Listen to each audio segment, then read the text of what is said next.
Gopalganj private school association के सचिव सह आरएम पब्लिक स्कूल के डायरेक्टर विकास कुमार सिंह की पत्नी दीपिका सिंह इस बार जिला परिषद प्रत्याशी का चुनाव मांझा प्रखंड के क्षेत्र संख्या 24 से लड़ रही हैं।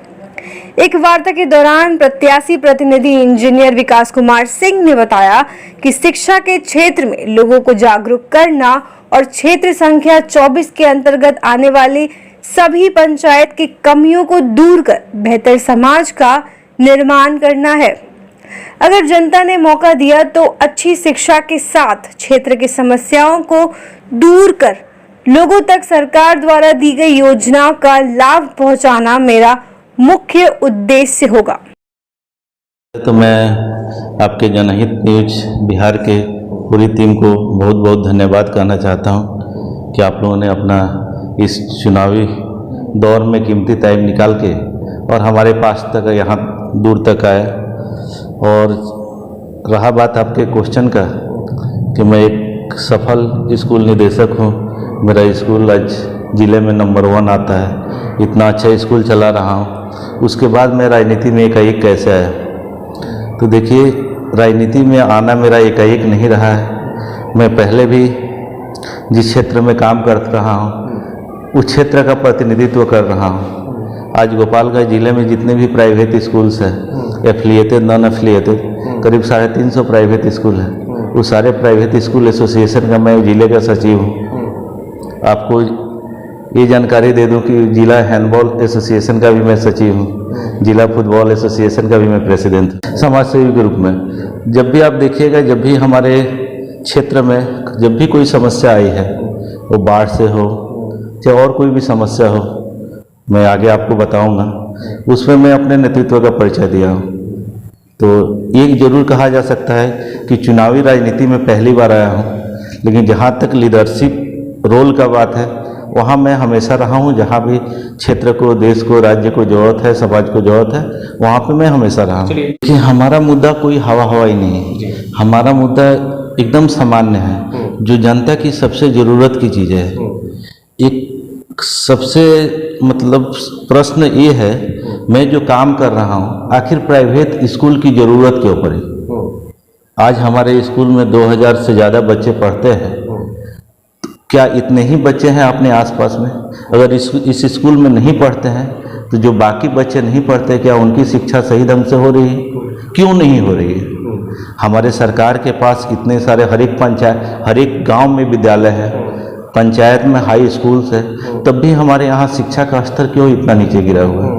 हम लोगों को यहाँ पे सोचना पड़ेगा। सारी सुविधा दे रही है, लेकिन वो जो सुविधा सरकार के द्वारा दिया गया है उसको इम्प्लीमेंट करना, सही तरह से लागू करना हमारे जनप्रतिनिधियों का काम है। क्या आपने कभी भी सुना है कि हमारे क्षेत्र का कोई जनप्रतिनिधि किसी स्कूल को ठीक से चलने के लिए कोई कारगर कदम उठाया हो?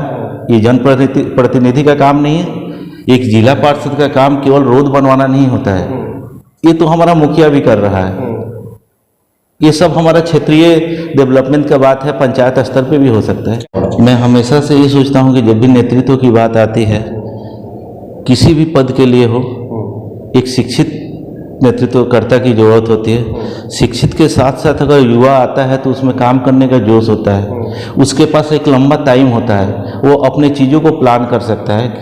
तो युवाओं को आगे आना बहुत ज़रूरी है, शिक्षित लोगों को आगे आना बहुत ज़रूरी है। क्षेत्र में जाते हैं, लोगों के बीच जा रहे हैं, तो किस तरह की समस्या देखने को मिल रही है खासतौर पे आपको बहुत ईमानदारी से मैं चीज़ें बता रहा हूँ कि पिछले 2 महीना में मैं अपने क्षेत्र को जिस ढंग से जाना हूँ, शायद मेरे लाइफ में अगर मैं अपना पिछला 10 साल देखूँ, 12 साल देखूँ, तो किसी चीज़ को इतना ढंग से अनुभव नहीं किया था।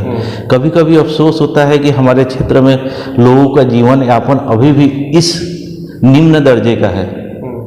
हम सोचते हैं, हम हमेशा सुनते हैं, टीवी पे सुनते हैं, समाचार पत्रों से सुनते हैं कि हमारा देश इतना आगे बढ़ रहा है। हम किन की बात कर रहे हैं? कुछ चंद लोगों की बात कर रहे हैं।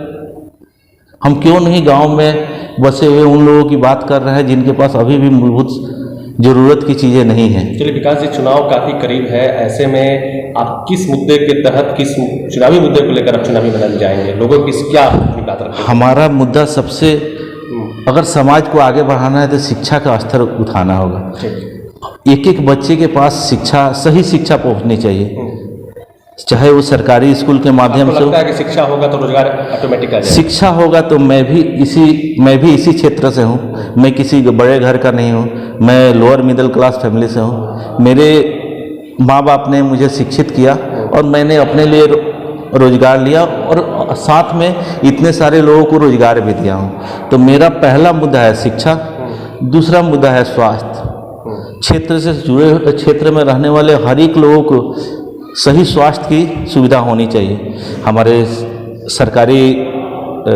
सरकारी हॉस्पिटलों में हो, चाहे हम लोग कोशिश करेंगे कुछ प्राइवेट स्कूल को भी, प्राइवेट हॉस्पिटल को भी अपने क्षेत्र में लाएं, जिससे हम लोगों को, जो लोगों को सिवान गोपालगंज जाना पड़ता है, अगर यहाँ पे हॉस्पिटल होगा तो लोगों को इतना दूर नहीं जाना पड़ेगा, गोरखपुर पटना नहीं जाना पड़ेगा। जिला परिषद क्षेत्र संख्या 24 की इसमें थोड़ा मैं जोड़ना चाहूँगा।